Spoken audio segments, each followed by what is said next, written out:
Andre Onana, howlers never stop giving away goals, giving away games. We were out of Europe last year, just gifted Brighton 3 points at home at Old Trafford.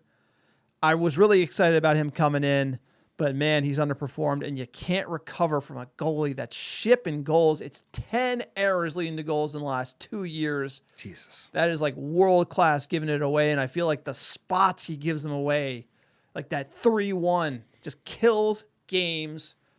What do you rate? How do you rate Onana? Should we be shipping him, keeping him? What are your feelings? It's a frustrating one because he's a player I've defended for a while. He's made a lot of errors, and when he does make errors, he's stood up in a way that I like and I respect, but he's not consistent enough to be a Manchester United keeper. He's lost my faith, and it's a shame because, like I was saying on the main pod, is like we have so many things to fix. We have so many areas to so many holes to plug, so many players to replace, and the fact that we also have to replace our goalkeeper and maybe our backup keeper is just like, it's not heartbreaking, but it's like, goddamn, we have enough work to do. So he's got to go. He ain't good enough, and the problem is like he has no resale value now. So you kind of have to like. You have to welcome to the fucking club.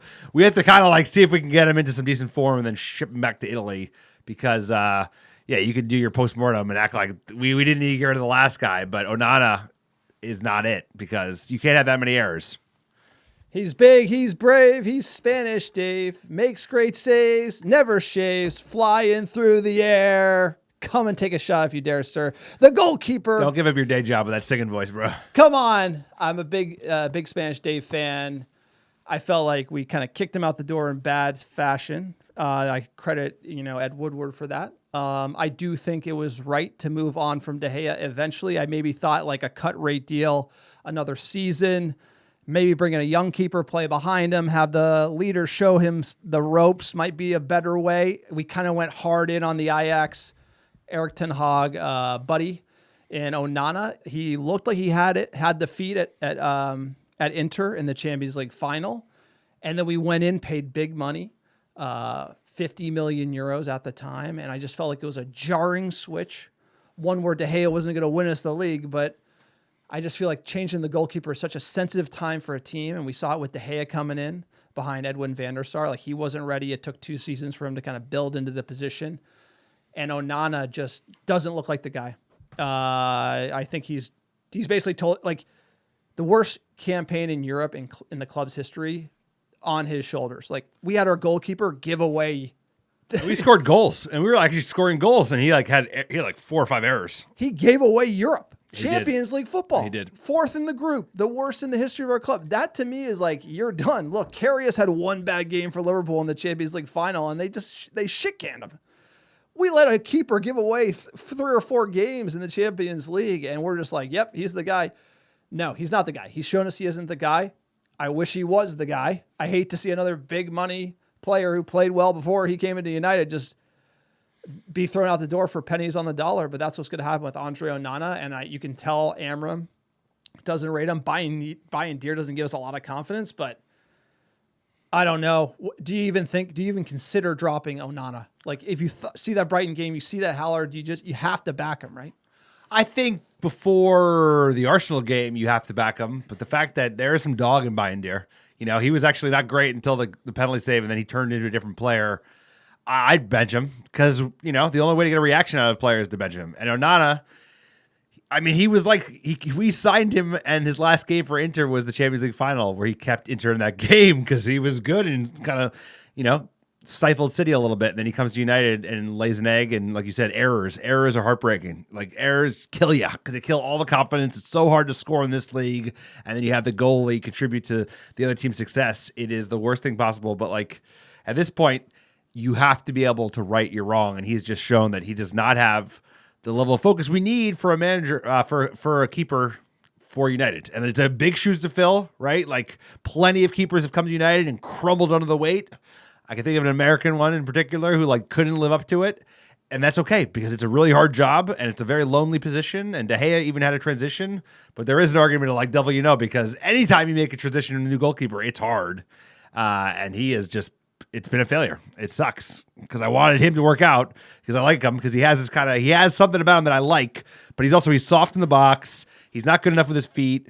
And the big thing is like him not coming out and claiming crosses and just like I think a lot of those goals off set pieces he has to do better. I totally agree. Like we've always had these soft keeper, and even De Gea had to do better. I want someone who's like doesn't mind getting punched in the face. No, we need a little bridge troll. They're all like soft. We need like a fucking goalkeeper who will just take a knock and not worry about it because that's part of the game. Unfortunately, you have to have a keeper who's a little nuts. But I do feel like at the end of De Gea's career at United, you saw him come out with some brave punches, big bloody lip. Like you saw him like go for things. I feel like Onana is kind of, we're not seeing like confident punches from the goalie or confident claims. And that adds to everyone gets more nervous when you have a goalie like Onana behind there because you want Onana who's going to like let the striker come to him and just like do a move and like embarrass the striker. You want to like keep her so much confidence. Right. And it's exactly the opposite.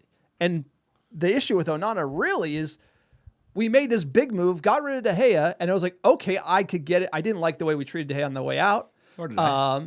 But he's going to allow us to play out the back. It's going to unlock this, like, he's going to relieve so much pressure at the back, and we're going to be able to play a new style of football. And that never happened. It didn't happen under Eric Ten Hag. I couldn't even understand why. We signed this ball-playing keeper to play out the back, and we're struggling to do it today. And it makes no sense. And so for me, his biggest attribute disappeared. And then you're just like, is he a good shot stopper? Not great. Not really. And then you add the errors to it, and it's time to move on. And that's just why you shouldn't pay a lot of money for a goalkeeper. I just don't think you pay a lot of money for a goalkeeper. I think you need to get some young, frisky guys in there. It's just like we got to let Dean Henderson go to Crystal Palace. He'd be a great backup to have at United right now. Like, honestly, it wasn't amazing, but keeper's such a mental game, and we're going to lose so much money on this signing, and where do we go? And that's just buying deer. Yikes. Yeah, because it's yikes. He buying deer. He's no Sergio Romero. So it's like we're in a tough position because the goalkeeper is shaky, the backup is shaky, and like I said, we have so many other positions we have to fill. We have so many other replacements we need to make. It's like, we have to also get a new goalkeeper after spending 55 million or 50 million euros or whatever it was a couple of years ago. So he's a confidence player, right? And as soon as you lose the confidence with the Howlers, then you don't feel as confident playing with your feet, and all of a sudden you're not as dangerous as you were when we first signed you. So it sucks, but this is United and everything goes to shit these days. So what do you expect? It's like, who's next? Who's next on the list of a player that's going to just like blow up? Lenny Euro, he getting cooked by like some guy on 20th place Southampton, just like cooking him. Number one prospect, number one CV prospect of the game, bro, getting cooked. We're not done eating crow and eating L's. That's just the way it's going to be at the American Red Devils podcast for a while. Please let us know what you think about Onana below. Is it time to move on? Should we be thinking about going to Bayern? Should he be benched? Should we sign another keeper in the summer? Has he lost his ball playing ability? Let us know in the comments. Please subscribe to our channel. It's free. It helps other fans find our Manchester United content. So please like as well. That's free. And we'll see you in the next video.